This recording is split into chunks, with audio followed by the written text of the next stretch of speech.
مسلم شریف کی حدیث ہے. وقت بڑی تیزی سے گزر رہا ہے اور بالکل اختتامی مراحل ہے. بہت کچھ ہے اس عنوان پر کہنے کو، اور اتنا کچھ ہے کہ واللہ زندگیاں وہ کہا نا کہ کسی نے کہ زندگیاں ختم ہوئیں اور قلم ٹوٹ گئے، تو تیرے وصاف کا ایک باب بھی پورا نہ ہو سکا. اور یہ تو موضوع ہی ایسا ہے کہ ساری کائنات اس پہ سما جائے پھر بھی اس کی وسعتوں کو سمیٹ نہیں سکیں گی. مسلم شریف کی حدیث ہے، ساری مخلوق محشر کے میدان میں جمع ہے. حضرت آدم کے پاس آئے. حضرت اس سورج کی تپش نے جھلسا کر رکھ دیا، پسینوں میں غرق ہیں. دعا کیجئے رب العزت یہ لمحات ختم کر دے. آپ سفارش کیجئے. جناب آدم فرمائیں گے لست انا، او بھائی میں یہ نہیں کر سکتا. اذهبوا الى غیری، اگرچہ میں تمہارا اب ہوں، مجھ سے تمہارا آغاز ہوا، لیکن میں یہ نہیں کر سکتا. تم حضرت نوح کے پاس چلے جاؤ. حضرت نوح کے پاس سارے پہنچیں گے، اربوں خربوں انسان ہیں، تمام امتیں ہیں. حضرت آدم سمیت حضرت نوح کے پاس آئے، انہوں نے بھی یہی فرمایا. انہوں نے فرمایا حضرت ابراہیم کے پاس چلے جاؤ، انہوں نے بھی یہی فرمایا لست انا اذهبوا الى غیری. پہنچ گئے حضرت موسیٰ کے پاس، انہوں نے بھی یہی فرمایا. حضرت موسیٰ نے فرمایا آج میں بھی کچھ نہیں کر سکتا، ہاں جناب عیسیٰ کے پاس چلتے ہیں. حضرت عیسیٰ کے پاس سارے آگئے، انبیاء سمیت ان کی امتیں. حضرت عیسیٰ فرمانے لگے لست انا، اے حضرت ابراہیم، اے حضرت موسیٰ، آپ نہیں کچھ کر سکتے تو میں کہے کیوں کر سکتا ہوں. ہاں میں اتنا بتا سکتا ہوں کہ کون ہے جو آج کر سکتا ہے. ہاں جی کون ہے؟ کہا چلو میرے ساتھ. سارے انبیاء، سارے انسانوں، امتوں کو لے کر حضور جان عالم مسیحا انسانیت کی خدمت میں حاضر ہو جائیں گے. سب نے کہا تھا لست انا، حضور سے درخواست فرمائیں گے. سرکار یہ نہیں کہیں گے لست انا، سرکار فرمائیں گے انا لہا، ہاں ہاں میں ہی ہوں، میں ہی ہوں جو آج تمہارا فریاد رس ہے، جو آج تمہارا پناہ گاہ ہے. میں ہی ہوں آج تمہارا والی، فکر نہ کرو.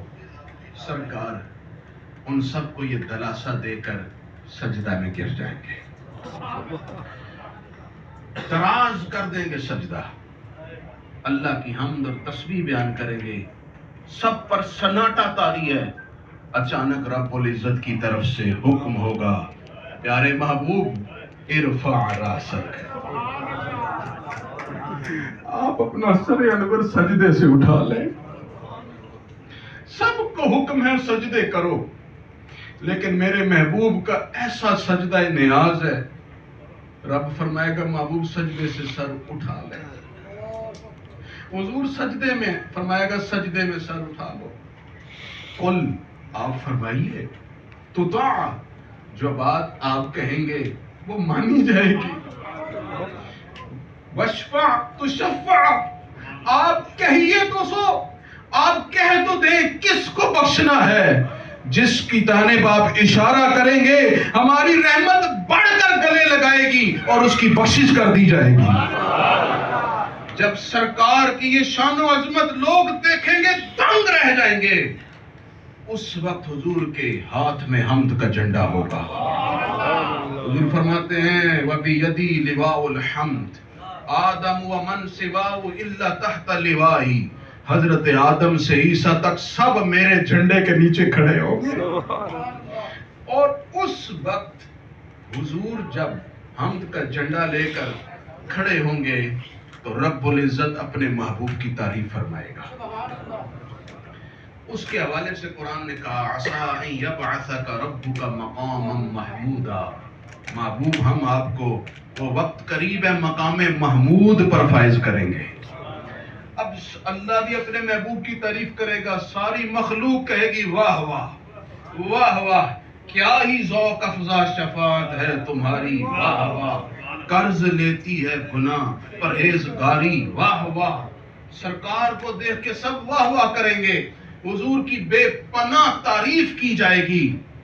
یہ ذکر مصطفیٰ اولین آخرین, انسان ملائکہ, صرف یہی نہیں, خود رب العزت بھی اپنے محبوب کا ذکر فرما رہا ہوگا. وَرَفَعْنَا لَكَ ذِكْرَكَ. دوستو اب نقطے کی بات جو بتا کر سمیٹ دیتا ہوں, اسی سے اللہ چاہتا تو پہلے ہی سب کے دل میں ڈالتا, سیدھا میرے حبیب کے پاس چلے جاؤ. اب یہ بات غور کرنا, حضرت آدم علیہ السلام حضرت نوح کے پاس نہ بھیجتے, وہ حضرت ابراہیم کے پاس نہ بھیجتے, وہ حضرت موسیٰ, وہ پھرتے پھرتے حضرت عیسیٰ تک آئے. کتنا وقت لگا ہوگا. اللہ چاہتا ڈائریکٹ ان کے دل میں ڈالتا کہ سیدھا ہی میرے محبوب کے پاس چلے. اچھا آپ کا کیا خیال ہے, نبیوں کو اس کو بات کا علم نہیں ہوگا؟ وہ تو انبیاء ہیں, سب کو پتہ ہے نا اس بات کا. ان کا تو بے انتہا علم ہے. مخلوق حضرت آدم علیہ السلام کے سامنے تو فرشتے بھی دنگ آ گئے تھے جب ان کا علم دیکھا, اور حکم ہو گیا اس علم کی وجہ سے تم آدم کے سامنے سجدہ ریز ہو جاؤ. تو غور کیجئے, وہ نبی ان کو پتہ نہیں تھا, وہ ڈائریکٹ کیوں نہ آئے؟ وہ ہوتے ہوتے ہوتے حضرت عیسیٰ کے بعد رسول اللہ تک پہنچے. وجہ یہ ہے ڈائریکٹ آ جاتے تو ممکن ہے کوئی اٹھ کر کہتا یہ کام تو حضرت موسیٰ بھی کر سکتے تھے, حضرت عیسیٰ بھی کر سکتے تھے, حضرت ابراہیم بھی کروا سکتے تھے. اللہ نے سب کے پاس بھیجا, پھر اپنے محبوب کے پاس لایا تاکہ بتا دیا جائے یہ پروٹوکول صرف میرے محبوب کا ہے, یہ کام صرف میرا حبیب کر سکتا ہے اور میرے حبیب کے علاوہ کوئی نہیں کر سکتا. سن لو, تمہاری پناہ گاہ صرف ہمارا محبوب ہے, کوئی اور تمہاری پناہ گاہ نہیں ہے. عزیزان اکرامی قدر, کتنا دل ربا اور پرکیف مضمون ہے. دل نہیں کرتا ختم کرو, لیکن کیونکہ نزاکت ہے وقت کی بھی, کئی معاملات کی بھی, اس لیے بات سمیٹنی پڑ رہی ہے. صرف ایک پیغام دے کے جا رہا ہوں اور ہاتھ جوڑتا ہوں اپنے دل میں بسا لو. جتنے بھی گناہگار ہو نا, بات بن جائے گی, کوئی مسئلہ نہیں. آسمان و زمین سے زیادہ ہو گئے نا گناہ, پھر بھی مت پریشان ہو. صرف ایک کام کرنا, حضور سے وفا کرنا, حضور کی محبت دل میں محسوس کرو, اپنے آپ کے اندر محسوس کرو. حضور کا ذکر ہوتا ہے, دل میں ٹھنڈ پڑتی ہے یا نہیں؟ بہت زیادہ. حضور کا نام گرامی اس میں گرامی آئے تو دل میں ایک فرحت محسوس ہوتی ہے کہ نہیں؟